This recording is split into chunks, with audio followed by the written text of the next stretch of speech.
Harish diagnostic centre तरफ कोइलुंडी मागणा स्वास्थ्य परीक्षा शिविर एवं मदर इंडिया फाउंडेशन शुभ उद्घाटन अनुष्ठित।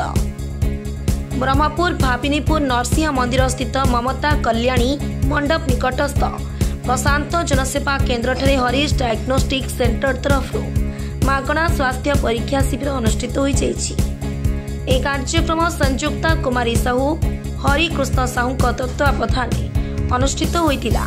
ब्रह्मपुर बड़ मेडिकल मेडिसिन विभाग सह अध्यापक डॉक्टर सुशांत कुमार नाहक और अस्थि शल्य विशेषज्ञ डॉक्टर दिलीप प्रधान जोगदे रोगी मानक चिकित्सा करथिले।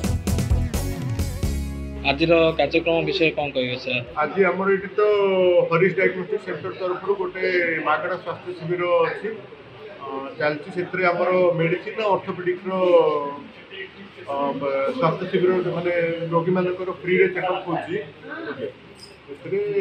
आम नॉर्मली आंठू पेन आंठू बथा होची गले अंटा बथा एगुड़ार मोस्टली आम सचेतन टे करमती आगू केमती हेनी लोक मैंने केमती माने आंठूर अंटार केमती ये ने केयर ने धन्यवाद। फास्ट में आगुरी भी सीनियर सिटीजन्स मान प्रोग्राम करूँ आम विजय से रामनवमी यात्रा हुए से करूँ यहाँ क्लिनिक तरफ प्रति वर्ष। आज कैंप रे कौन कौन सुविधा अच्छी?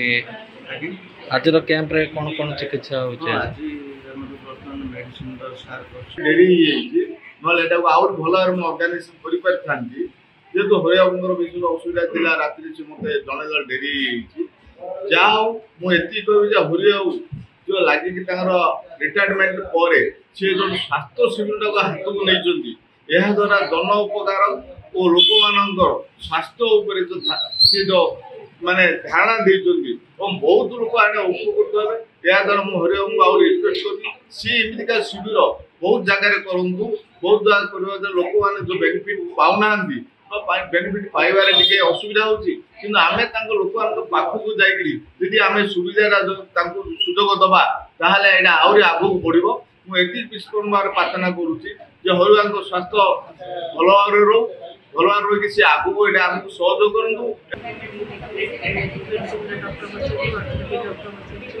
आम कर मदर फाउंडेशन आरंभ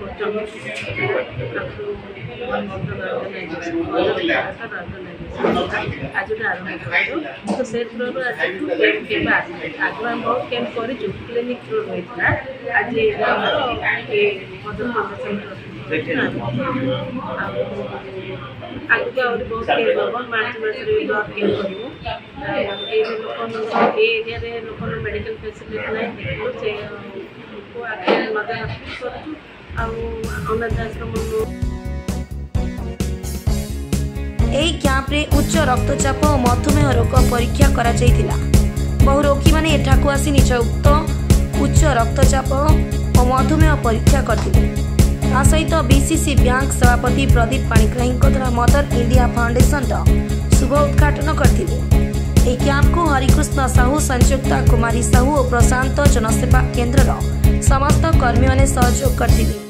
गंजाम जिला प्रतिनिधि ज्योतिरंजन गौड़ रिपोर्ट सबुदिन टीवी।